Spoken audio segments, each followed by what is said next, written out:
work in you. You are done. You are ready to get that baby out of you. What can you do today to put you into labor? Today, I'm going to review some of your different options and maybe give you a little bit of bad news, but also some good news. So I'm glad that you guys are here to learn how to go into labor ASAP. Now, I gotta say, as a labor and delivery nurse for 20 years, I saw people who came in who are just miserable. So I 100% understand this. I also wanna say I went 12 days over my due date and did not wanna be induced. I tried all the things. I'm here for you. I totally get it. This is not a phase that anyone wants to be in.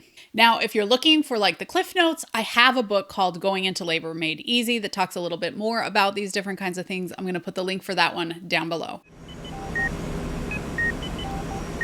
Now, I want to be really clear. We do not try anything to put us into labor until 37, 38 weeks of pregnancy. You do not want to be putting your body into labor before baby is ready. And that has been shown to be about 37 weeks of pregnancy. Remember, pregnancy is always plus or minus 2 weeks. So at 37 weeks of pregnancy, you could be 35 weeks of pregnancy, or you could be 39 weeks of pregnancy. So that is the age that they have chosen. Those babies tend to not need a NICU stay, and we want to avoid that at all costs. So please do not try any of these things that I'm mentioning before 37 weeks, and make sure that you're always talking with your provider about what you're planning to do so that they have a heads up. Some of them, they may give a big fat thumbs down, but remember, it's always your choice what you want to be doing. Just make sure that your provider is aware. Now, here is the bad news. In order to get the things that will actually put you into labor, you need to be under the care of a provider, because the things that have been shown to put you into labor tend to have risks with it and are done in the hospital. Things like misoprostol, Cervidil, Pitocin, things like that. And so those things are done in the hospital, but there are a few things you can do to kind of kickstart labor a little bit on your own. I'm here to say that I am not a fan of castor oil. I have seen a lot of people in a lot of tummy pain with the things that happen in the toilet after that type of tummy pain, and I just don't recommend it. There are also risks to you and the baby, because baby might get the little tummy upset inside, and it's best if baby does not poop on the inside ahead of time.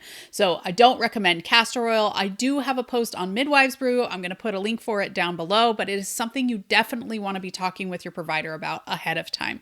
Some providers are going to give you the big thumbs up, and some providers are going to be a big, whoa, Nelly, I don't think that's a good idea. So talk with them. This isn't something that you want to do in secret. However, studies have shown that castor oil can put you into labor, but there are those risks that I mentioned. So talk with your provider. Okay. What triggers labor to start?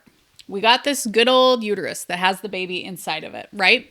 We also have a brain. So these things have to agree. The baby supposedly puts out something that says, hey, I'm ready to be born. My lungs are formed. I've got all the things, big thumbs up. Let's be born. At the same point in time, your uterus is saying, this baby is getting too big. If this baby gets any bigger, I am not going to be able to push it out of our pelvis. So let's have this baby. So your uterus also needs to get in the game and say, yep, this baby's too big. Let's get it out of here. And at the same point in time, your brain needs to be engaged as well. Remember, throughout history, we want to make sure that you are in a safe place to have the baby. So if you are running from a bear, or let's say you are running from an abusive boyfriend, your body is going to say, now is not the time to go into labor. You need to be in a safe place where you feel safe in order to have your baby. And in fact, I believe that's why most people go into labor at night, because we tend to feel a little bit safer, more cozy at night, and we're not stressed out by the things of day. But again, your brain has to get involved with the uterus and the baby to say, yep, we're ready to go. So remember, there's those 3 different things that all sort of have to agree to get that baby out of there. And as a note, while you are doing these different things, you want to make sure that baby is still doing well. The thing that you have on your body that you can make sure baby is doing well is doing kick counts. If you're not sure how to do them, because a lot of providers tell you how to do them wrong, I'm going to put the cheat sheet down below. You guys can download it, and it's super helpful. Okay, the first one is the way that baby got into you is the way you are going to get it out of you. I hear this all the time online. And once I really sat down with the studies, it turns out it is really unlikely to put you into labor like tonight, which I know a lot of you are like, no, I want to have the baby out ASAP. However, the studies do show that if you do it a few times a week, I'm not saying you got to do this nightly, that it may soften your cervix to make labor happen sooner or easier, and it can be a big win. By the way, I have a whole video on ways to prepare your cervix for labor. I'm going to put the link for that one down below. This can be a thing, and ultimately the studies showed that it wasn't risky when you were trying it after 37 weeks and you were approved for such an activity. So, if you want to give it a try, you totally can, but you can't expect that it's going to put you into labor. As a note, a lot of these things people say they put them into labor. Think the Starbucks drink, or one time a restaurant offered people who were due with their baby to come get a free eggplant parmesan. And then they said, our eggplant parmesan puts you into labor, when it turns out just being 40 weeks of pregnancy actually puts you into labor. So a lot of these are things that people tried and then their body went into labor naturally. So you really need to look at the studies that compare doing nothing to doing this thing, and do you go into labor sooner at your due date? And that is how those studies about intercourse happened and didn't show it was probably going to put you into labor tonight. Now, some of you might be fine to do, and some of you, this is just not worth the effort. So keep watching. I have some other options for you. One of the other things that I love to do is to open that pelvis up for labor. Now, if you're in the lazy zone, which I 100% was during my last weeks of pregnancy, that can look like sexy hip circles on a labor ball. Do not bounce on the labor ball. Your ligaments are going to help you. By the way, I have a whole post on sharp ligament pain. I'm going to put that one down below, because if you bounce on a labor ball, your ligaments are going to wake up and scream at you. But sexy hip circles on the yoga ball while you are watching TV, or figure eights on the yoga ball, can be a really good way to open up your pelvis. If you are ready to bring it up a level, you can also try lunges, squats, things like that. They can help open up your pelvis. A lot of people talk about curb walking, because that's just kind of changing how your pelvis is open. I actually have a whole post on if curb walking will put you into labor. I'm going to put the link for that one down below, but you got to know that, these things aren't proven to help you go into labor, but as someone who's tried them and have seen other people do it, I think it can help open up your cervix a little bit and maybe make it a little bit easier once your body, remember, those three things are ready to go into labor. Now, as we're sitting here talking about the labor ball, I see so many people say, I just bounced on the labor ball. In fact, on my website, I have a post on, will jumping jacks put you into labor? And I am here to tell you, do not try them. Do not try jumping jacks, because there is a big difference between pain and labor. You can be in a lot of pain during pregnancy. Tell us down in the comments if you are in pain right now. However, pain does not necessitate it being a contraction. In fact, your uterus can contract and do absolutely nothing and still be very painful and not be labor. So it's really important that you understand that you want to aim for actual labor, not just pain. And some people's uterus contracts because they're just dehydrated. And some people are like, well, I don't want to drink anything because then it makes the contraction stopped. When in reality, those are painful, useless contractions that if you just stayed hydrated, you could be a little bit happier and you would still have your baby at the same period of time. So make sure that you understand the difference between pain and labor. I think that is a big one, especially when you're watching things on social media.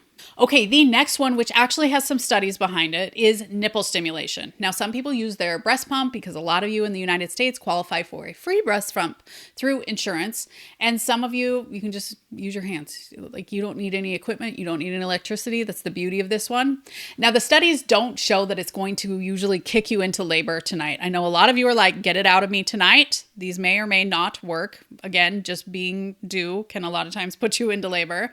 But it does show that people who tried it for about 72 hours, doing it a fair amount every day, it put them into labor sooner than those who did absolutely nothing. Now, I have a whole video about if pumping will put you into labor. I'm going to put the link for that one down below if this one sounds interesting. This one's a pretty low bar of participation, so I think it can be really nice and helpful. Now, as a caveat, stimulating your breasts or your nipples usually does cause contractions. We've known that for a long time. We actually use it sometimes in the hospital in a special test. That doesn't mean that it's always putting you into labor. So you got to be mindful of those. And also the studies showed that it can actually make your uterus contract too much. So pumping, nipple stimulation is something you definitely want to talk with your provider about doing and what you should be watching for to make sure that you're doing it safely at your appointment. So talk with your provider before you start this one, even though it's a low bar, pretty easy to do at home. By the way, I'm here for studies about these low bar things because not only you need to go into labor, but also people in countries that don't have as great hospital systems or maybe don't have a hospital at all. Those people might be heading to 42 weeks and we really need to get that baby out. So I hope that we learn some things that people can do at home to put them into labor once their body is ready. Because I'm here to say that I was headed to 42 weeks and my body would not go into labor, and I ultimately needed medications to make it happen. Every night I would just start contracting and it went nowhere. But as soon as I got a little Pitocin behind it and they broke my water, I had the baby right away. So, you can go in the hospital and just have them break your water. That probably would have been enough for me. But I am here for studies for things like this that you can do at home because it's important worldwide. Now, a lot of you are like, oh, let's bring on the spicy foods, which again, differentiating pain, aka heartburn, or gastrointestinal distress versus contraction pain. Spicy foods, pineapple juice, all these different things that people eat to put themselves into labor. When you look at the studies, there is absolutely no correlation. Now, there is dates, but you got to have started them like 4 weeks ahead of time. So if you're at 36 weeks watching this video, watch my video on cervical prep down below because I go into dates and how you can eat them ahead of time. But if you're looking to get the baby out tonight and you're due any day, it might not be worth it to go to the store and get a big bag of dates at this point in time because you do have to consume them for a period of time. The studies show that. I totally understand what a stressful, concerning time this is.